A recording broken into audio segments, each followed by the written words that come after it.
Un geste anodin qui peut parfois faire peur. Dans un article cette semaine, Mediapart donne l'alerte sur une pollution invisible. En cause, le tritium, une forme radioactive de l'hydrogène présente dans l'eau potable. On va le retrouver donc sous cette forme-là, de l'oxygène, de l'hydrogène et du tritium. Donc ça va être la molécule d'eau tritiée. Cette molécule d'eau tritiée, tout simplement, ça va être de l'eau qui va être un petit peu radioactive. Mais pas de panique, d'après ce chercheur, l'élément est présent naturellement dans l'eau que l'on boit et dans l'air que l'on respire.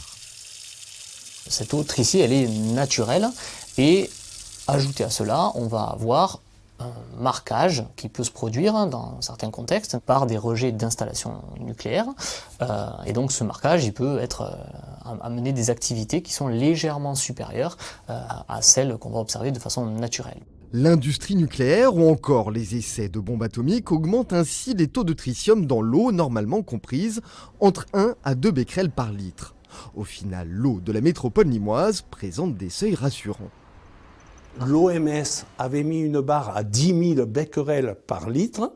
La France, pour être sûre, on va dire, au point de vue santé, a mis une barre à 100.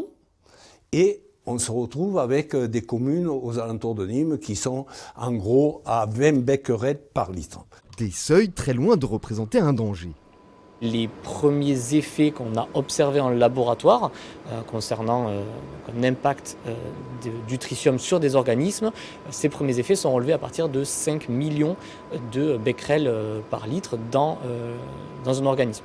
Un expert rassurant pour qui la pollution au PFAS présente un caractère bien plus inquiétant.